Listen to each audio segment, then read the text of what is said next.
ಯಾರ ಜೀವನದಲ್ಲಿ ಕೂಡಿದ್ದು ಆಗಲಿಲ್ಲ? ವಾಲ್ಮೀಕಿ ಮಹರ್ಷಿ ಎಷ್ಟು ಸುಂದರ ಕಥಾ ಬರೆದಾರೆ, ಎಷ್ಟು ಅದ್ಭುತ ಕಥೆ. ಜಗತ್ತಿನಲ್ಲೆಲ್ಲ ಅತ್ಯಂತ ಸುಪ್ರಸಿದ್ಧವಾದ ರಾಮಕಥಾ.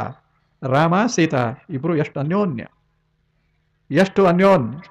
ಮೊದಲು ದೂರಿದ್ರು, ಲಗ್ನ ಆಯ್ತು, ಕೂಡಿದರು, ಬಹಳ ಸ್ವಭಾವ ಒಂದೇ, ಪರಸ್ಪರ ಅತ್ಯಂತ ಅನ್ಯೋನ್ಯ ಪ್ರೇಮ, ಸೌಂದರ್ಯ, ಬುದ್ಧಿವಂತಿಕೆ, ಸಾತ್ವಿಕತೆ, ಗುಣಶೀಲತಾ, ಏನು ಬೇಕು ಮನುಷ್ಯನಲ್ಲಿ ಎಲ್ಲ ಇಬ್ಬರಲ್ಲೂ. ಆದರೆ ಏನು ಮಾಡೋದು? ಅರಣ್ಯದಲ್ಲಿ ಕೂಡಿದ್ರು 14 ವರ್ಷ, ಆದರೆ ಬಂದು ಸುಖವಾಗಿ ಇರೋಕ್ಕಾಗಲಿಲ್ಲ, ಆಗಲಿದ್ರು. ಕಥೆ ಎದಕ್ಕೆ ಬರದಾರಂದ್ರೆ, ಅವಾಗೇನೇ ಆಗಲಿ, ಇದು ಎಲ್ಲರ ಜೀವನದಲ್ಲಿಯೂ ನಡೆಯುವಂಥ ರಾಮಾಯಣ ಇದೆ. ರಾಮಾಯಣ. ಸೀತಾದೇವಿಗೆ ಎಂಥ ಕನಸ!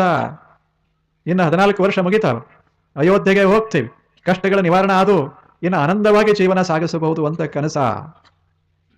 ಪ್ರಪಂಚ ಪ್ರಾರಂಭ ಮಾಡುವಾಗ ಲಗ್ನಾಗಿ ಬಂದ ಬಳಿಕ ಅದ್ಭುತ ಕನಸಾಯಿತು. ಇನ್ನು ಸಿಂಹಾಸನ, ಮಹಾರಾಣಿ, ಮಹಾರಾಜ